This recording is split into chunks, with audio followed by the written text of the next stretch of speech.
स्वागत है। आज हमारे चैनल ब्रेन बूस्टर हम में दोस्तों आज हम बात करते हैं क्लास 10th के लिए और 12th के लिए बहुत ही महत्वपूर्ण होने जा रही इस वर्ष के लिए सूरदास जी के जीवन परिचय का आज हम विस्तार से बात करते हैं कृष्ण भक्ति शाखा के प्रवर्तक कवि सूरदास जी के बारे में। सूरदास जी का जन्म सन 1478 में मथुरा के रूनकता गांव में हुआ था। कुछ विद्वान इनका जन्म दिल्ली के सीही नामक गांव में मानते हैं। तो इनके जन्म के बारे में एक बहुत बड़ी भ्रांति है।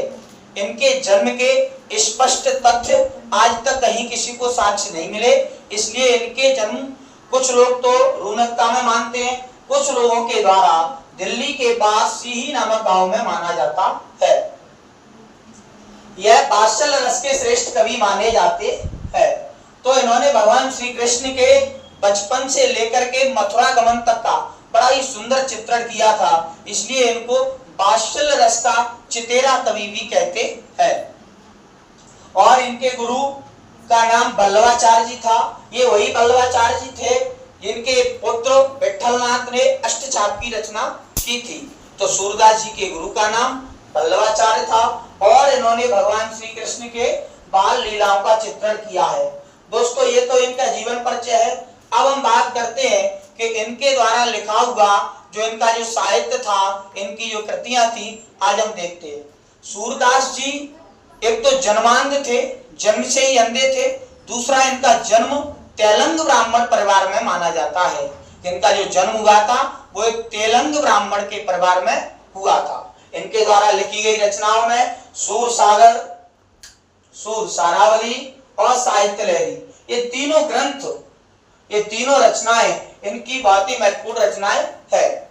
इसी के साथ इन्होंने हिंदी साहित्य में जो वात्सल्य रस का चित्रण किया है भगवान श्री कृष्ण की रचनाओं में, उनमें सर्व प्रमुख इनकी रचनाओं में कि भाव पक्ष की अगर हम बात करते हैं तो देखिए सूरदास जी के आराध्य भगवान श्री कृष्ण है। इन्होंने अपने ईश्वर भगवान श्री कृष्ण को अपना सर्वस्व माना था और उनके जीवन और उनकी बाल लीलाओं का बड़ा ही मनोहारी चित्रण किया था। सूरदास ने कृष्ण के बाल लीलाओं का मनोहारी चित्रण किया।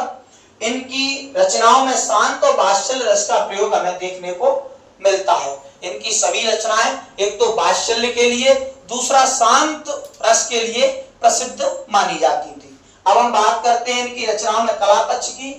तो सूरदास जी ब्रज भाषा के श्रेष्ठ कवि है। दोस्तों ये आसान सामान्य सी बात है कि सूरदास जी ने भगवान श्री कृष्ण के जीवन का चित्रण किया। अब कृष्ण के जीवन का चित्रण किया तो कृष्ण का जन्म स्थान ब्रज क्षेत्र है, तो स्वाभाविक सी बात है उनकी जो भाषा शैली रहने वाली है वो ब्रज रहने वाली है। तो सूरदास जी की रचनाओं में हमें ब्रज भाषा का प्रयोग देखने को मिलता है और इनकी भाषा बड़ी ही सरल सहज थी, बहुत ही आसान भाषा हुआ करती थी। इनकी रचनाओं में मुहावरे, लोकोक्तियों का समुचित प्रयोग हुआ है। इनकी रचनाओं में रूपक, उत्प्रेक्षा, अलंकारों का प्रयोग हमें देखने को मिलता है। ये इनकी लिखने की एक शैली थी। वहीं पर अगर हम बात करते हैं साहित्य में स्थान के, हिंदी साहित्य में सूरदास जी का क्या स्थान है, तो हिंदी साहित्य का इनको चितेरा कवि भी कहते हैं। हिंदी साहित्य में ब्रज भाषा के सूर्य के रूप में इनको प्रमाण हमें देखने को मिले हैं, क्योंकि भगवान श्री कृष्ण के जीवन के समुचित अंग का उन्होंने बड़ा ही सुंदर चित्रण किया है। इसलिए हिंदी साहित्य में सूरदास जी का बड़ा ही विशिष्ट स्थान देखने को मिलता है। दोस्तों ये सूरदास जी के जीवन परिचय के बारे में आज हमने पढ़ा है।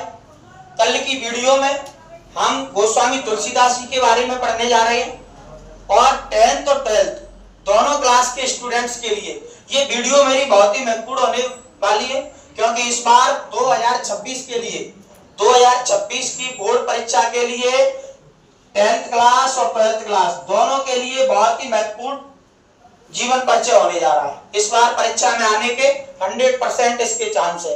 तो आप लोगों को अगर हमारा ये जीवन परिचय अच्छा लगता है तो आगे की वीडियो में कल मैं आपको गोस्वामी तुलसीदास जी के जीवन परिचय के बारे में बताऊंगा। इसलिए मेरे इस चैनल को आप सभी लोग सब्सक्राइब करें और हाँ बेल आइकन को दबाना ना भूलें। धन्यवाद।